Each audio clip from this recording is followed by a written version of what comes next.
Well, thank you so much for joining me, Nandana. This is actually our second podcast episode in a way. Our first one was very short, but uh, I have been looking forward to speaking with you because I wanted to thank you, first of all, for sharing the work we're doing on LinkedIn. I really appreciate you being part of this community, letting people know that this is, important work that CDPs are doing. And I've been excited to hear your insights and your story. I think that's a big part of what is getting the community excited is hearing about their peers and their friends and their colleagues, and hearing things they might not have known about them. And I know that's what our job seeker viewers appreciate as well. So it'd be great to hear a bit about your journey so far, Dandana, and kind of some of the stops you've made along the way to get to where you are today. Sure. First of all, thanks for having me here today and giving me this opportunity. So, let me tell you a bit about my childhood. As a Okay. child, I grew up watching my father being part of social and community work, which was not exactly his profession, but something he was very committed about. I was influenced by the kind of work he did, and I was also passionate about humanities and social sciences. So I come from a country where students are either pushed into medicine or engineering after their 12th grade. And I was determined to choose my own path and choose humanities, which is often not the road taken back in India. Gotcha. I did my bachelor's in English honors, hoping to indulge in my love for reading, but it opened up new worlds for me: gender studies, queer theories, cultural studies, sociology. So these subjects not only ignited the critical thinking in me, but it also developed my passion for social justice. Then I moved on to do my master's in English with cultural studies. It was a radical program, and I was aiming to stay in academia and eventually teach. Okay. But then, like I said, the program was radical and unconventional, and it questioned the existing hierarchies, the mainstream notions, norms. Yet the institutions offering these programs were quite the opposite. So Hmm. I found myself at a crossroad, unable to make a decision if I should stay within the system and attempt to change it, or stay outside and live my truth. Gotcha. And around this time, I was also fascinated by technology because I was working on a project on big data. And coincidentally, campus placements were also happening, and I got an offer from Dell Technologies to join as a technical content developer. For Bell? Yes, Dell. Oh, Dell Dell. Gotcha. Technology, yes, Dell. Gotcha. Very So, cool. having some previous background in content development, I was very excited about this opportunity and also saw it as a chance to break the myth that people in humanities can't succeed in science and tech. Absolutely. And I stayed there for 3 years, but I always earned for an international exposure and also an opportunity to combine my academic and technical background to make that real difference in the society. So throughout my life, I have practiced small steps of changes, especially in my personal life, be it my marriage. So I have been very radical, but I wanted to extend that to my professional realm. So it was this desire that finally led me to the field of career development. I have personally faced several isms in my life: racism, casteism, classism, you name it. So if I can at least remove one barrier from a person's life, that's all I'm looking for. It's not just the individual change that I'm talking about, but the community, the community level change. So currently, I'm an international student, pursuing career development practitioner program from George Brown College. Wow. Okay, Nandana. That's an amazing background. And thank you for sharing that with me and giving us a sense of, like you said, how to live your truth and how to find something that's meaningful for you and pursue it in an environment that it might be new in. I think that's a big part of the challenge that job seekers face is that, especially for those who have been in the workplace before and are looking to make a change, it's hard to try something new, especially when no one else around you might be doing that thing. So, what were some of the things you did to prepare yourself? I know you took courses in school. Did you talk to people in the profession? Did you meet people you asked questions of, or did you do your own research? What kind of things do you feel prepared you to make that kind of leap, and do things on, your terms? I would say staying curious. I made sure I was always open and I sought opportunities. I made sure I created opportunities for myself. And second, being open to perspectives. I think perspectives can take you to roads that you might not even know exist. So it can be fostering that culture of sharing, fostering the culture of being able to share information, share knowledge, and being open to diverse viewpoints. So that's something I practiced throughout. I made sure I reached out to people, not just I didn't quite restrict myself to a particular field. I made sure I reached out to people in different fields and always had a curiosity to learn what they were doing. And three, to take calculated risks. So making sure that I don't stay within my comfort zone. So stepping into the field of technology was not exactly what I was trained to do. Right. So I learned most of the things on the job while I was actually working with Dell. So I made sure to move out of my comfort zone, but of course in a thoughtful, organized way. So staying curious, being open to perspectives, connecting with people, and also taking calculated risk. That was my plan throughout. Well, it sounds like it's definitely working. And I think it's something that other people can do as well as, having that same sort of approach, that open-mindedness, that willing to ness to try things. And something I really like that you said is, you made your own opportunities. I think that's a big part of the frustration job seekers face is that they are waiting for something to happen. They're waiting for job offers. They're waiting for um, an employer to get back to them and let them know if they got the job offer. They're waiting to hear if they got the interview. There's a lot of waiting.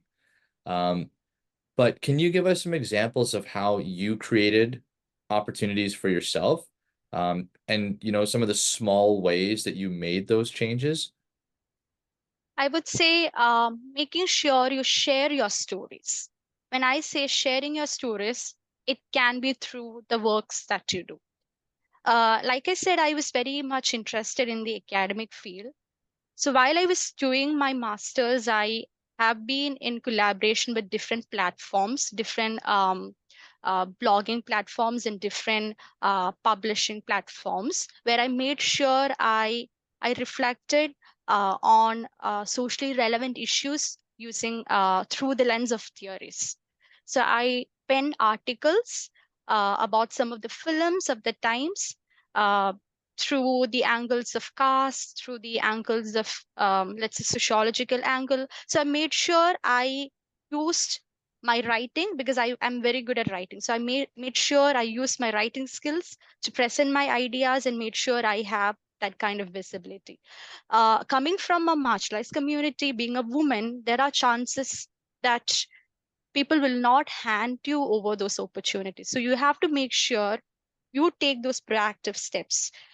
You create those opportunities for yourself.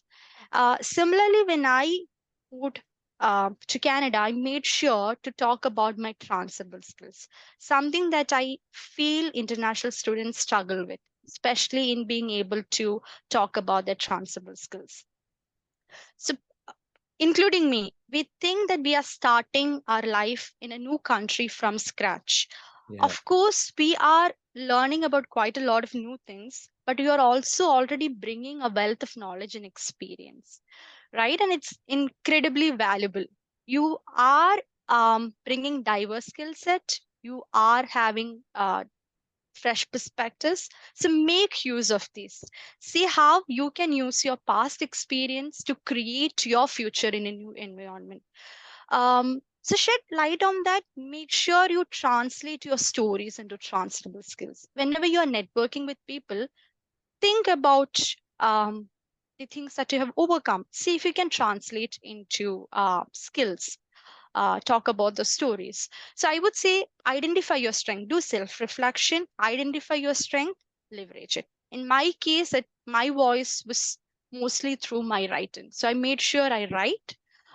Again, in different platforms, I used to give talks, especially on social issues, using theory because I still wanted to stay within the academia and make use of the training that I was given. Yeah, that's in short. That is um that is really helpful, Nandana. And I think it's a very practical example of how you can create an opportunity for yourself to write an article. I've seen your writing prowess firsthand. I remember the post you made about our podcast and thought, wow, like this is someone who has articulated what we are trying to do so well. And I imagine that, and correct me if I'm wrong, but the more you have written, have you found yourself becoming more confident? Because I really like that you said, I'm a good writer. And I think that's so important for people to say those things about themselves. I am good at whatever it is you are good at. Uh, is that a mentality you've always had, or did you start getting more comfortable saying that as you wrote more often? And I'm just curious about that. Well, that's an interesting question. I haven't really thought about that, but I think I have always relied on intrinsic motivation. Like I said, I have faced several difficulties in my life, and often I had to push myself. I didn't have any mentor in my life for that matter, and that's also one of the reason why I wanted to be part of this field and be a figure, a helping figure for others. Uh, so I find it most comforting to rely on my intrinsic motivation. And of course, when I say writing, I believe it's 70% of my thoughts and it's just 30% of what I put out there. Especially, again, this takes us to the conversation of AI when people are using AI these days to write. Um, so I believe that's a different conversation altogether, but I just want to say that you can only write if you have thoughts. And I've been fortunate enough to have people in my life who shared their perspectives, who were generous enough to share their experience. And my father was someone who made sure, even if I didn't study, I read enough books. So that was my entry into the world of diverse thoughts. Let's say different lives and different stories. So I think it's the thought and my critical thinking ability and believing in myself even if no one believes. I think that's what makes me say I'm a good writer. Of course, with practice, with feedback, of course, I'm always open to feedback. So that's where I receive good things, I receive constructive feedback, and I make sure I reflect on that and incorporate it in my future works. So yeah, if that answers Okay. your question. Yeah, it does. It's a helpful insight because it connects to things I've heard from other writers I really enjoy, famous writers like J.K. Rowling or Stephen King, who talk a lot about writing way before anyone told them they were good writers. They believed they were good writers. And the reason I kind of focus on writing right now is that, it's that your example is writing based, but I think it's a really important concept to discuss when it comes to job seeking because whatever that skill is for the job seeker, I think developing confidence around it can come, before you have the job. And it can come from doing things like you're saying. It can come from writing a blog, sharing your thoughts. For other people, it might be maybe your skill is cooking and you're going to cook more often and share that cooking with friends or family. Maybe it's marketing and you're going to make campaigns and post them. Maybe it's engineering. I heard of someone recently, they were new to Canada. They didn't have the certification to be an engineer, Mhm. but they basically designed a building in their free time. And so when they went to an interview, similar to you, they said, here's an example of what I have done. Um, Amazing. they did it anyway. So I think it's really interesting to hear you, talk about the way you created that opportunity for yourself. And I hope it encourages other people to to do the thing that they are excited about, even if they're just on their own doing it. And it kind of leads me to my next question, if you don't mind me asking, as you reached out to the blogs, and tried to, share your work with others, what was that process like for you? Did you ever have blogs say, no to your writing, and how did you sort of continue to motivate yourself to just do what you enjoyed doing? I was fortunate enough to have people who did not make much edits to what I wrote. So that was very important to me, uh, Oh, especially because I know writing is very powerful and it can make a difference in people's lives. So I want to be absolutely. very authentic and I want to stay true to my writing. So whenever I approach platforms, I made sure to do enough research and do informational interviews and made sure that they wouldn't change the I would say the essence of what I wrote. So that was my first part, being able to do the research. And the second one was being very transparent, being very clear about my intention. So I was not, I these were not something that I did for monetary purposes, but one, to make sure I create opportunities, two, to make sure I'm spreading social messages in the society. So I Yeah. was very transparent to have this conversation with the people that I met. um, Three, I would say I was very professional. I was very professional when it comes to emailing, when it comes to following up. These are very small things, which is something that we can do when we are engaging in job search process as well. Whenever you're connecting with people, make sure you follow those professional things, and also building that long-lasting relationship. It's not just a one-time thing, and it's definitely not transactional. It is relational. So it's not just about the piece of work. I'm not saying this is what I've written, this is what I want to publish, but I'm also made sure I keep in touch with them. I do regular follow-ups and also hear what they can offer me, and we engage in that sort of a relational relationship.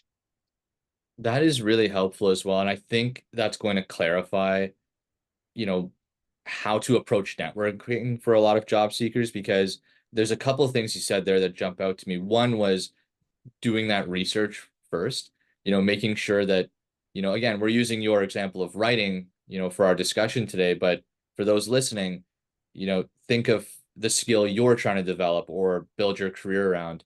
And, as I listened to Nandini say, she did research on the people that she wanted to share her work with.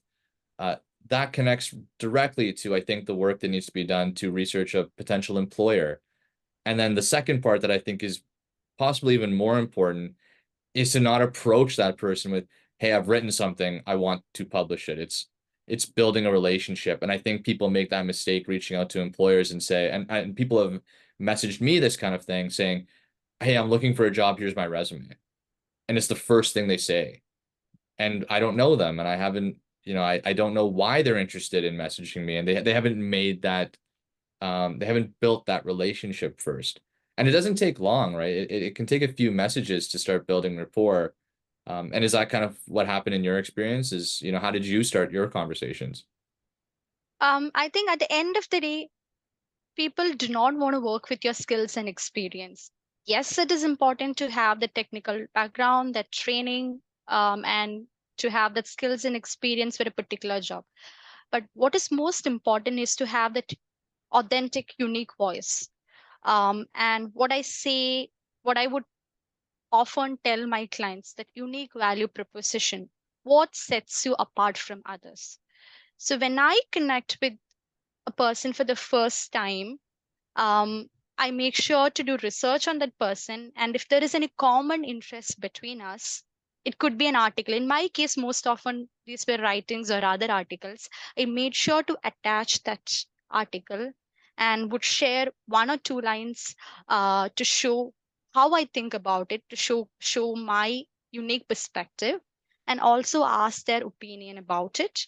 And from there, I often start a conversation. So I make sure I have something to offer them, and not just expecting everything from them. Yeah, Um, and I do it very genuinely for because I sure. believe these connections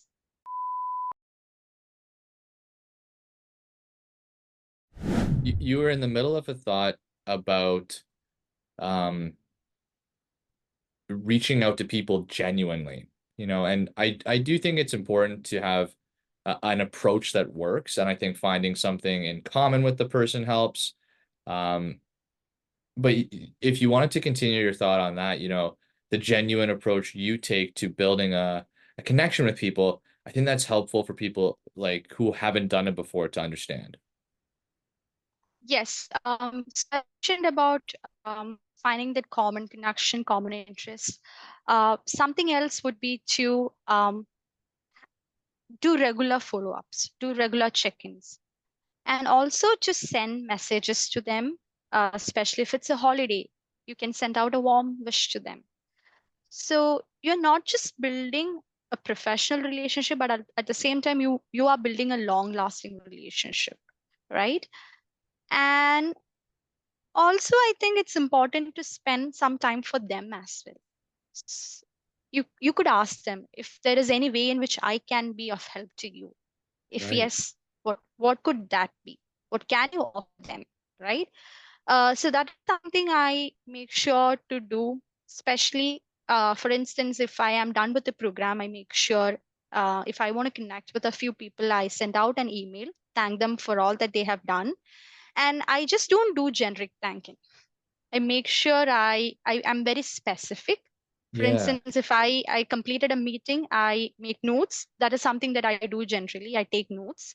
And if there's something that kind of stood out for me from the entire discussion, I add that as part of the email body so that they also know I've been paying attention and I have been in interest with what they were saying, and it might, you never know, it might take you to another conversation altogether. So being very specific, not generic, um, paying attention to the conversation, pulling out the details and sharing it with them and being appreciative about all of these things would help build a genuine relationship.